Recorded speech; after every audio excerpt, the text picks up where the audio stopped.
Aujourd'hui, le problème majeur que nous voyons à la base de tous ces crimes et ces assassinats, c'est l'impunité. S'il n'y avait pas d'impunité, ça s'arrêterait. Parce qu'on a suffisamment de lois efficaces, nous avons des structures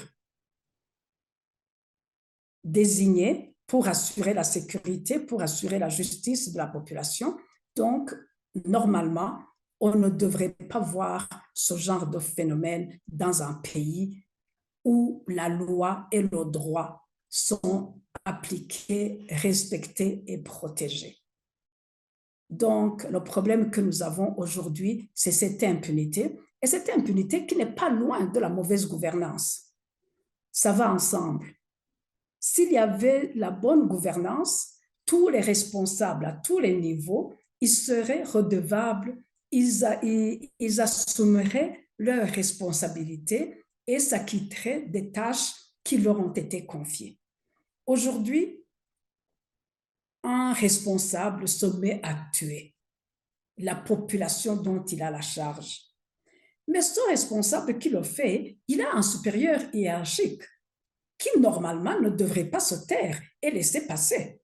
Mais malheureusement, c'est ce qu'on observe, c'est ce que racontait la dame là qui parlait de son mari qui a été tué. Elle a bien mentionné ceux qui l'ont tué et tout le monde les connaît, mais les responsables hiérarchiques qui sont là, ils n'ont rien fait et ils ne font rien.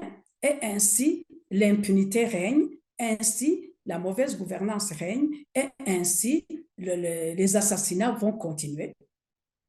C'est ça le problème du Burundi. Et le problème du Burundi, en fait, c'est que on a l'impression que nul n'est redevable. Tout le peuple est redevable au même niveau. Mais ce n'est pas comme ça. Ce n'est pas comme ça.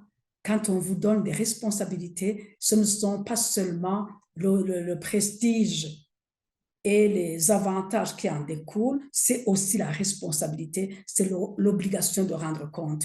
Et c'est ça que nous ne sommes pas en train de voir dans la hiérarchie de la gouvernance du Burundi aujourd'hui.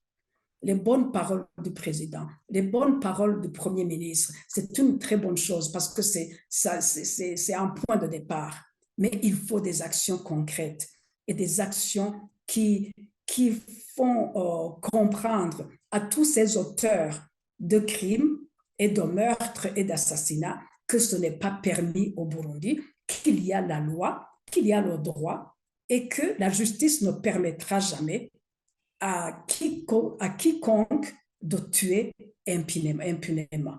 Donc, c'est vraiment ça le nœud de la question. Ce n'est pas tout le peuple qui est redevable, que les responsables assument leurs responsabilités, à commencer par le chef de l'État.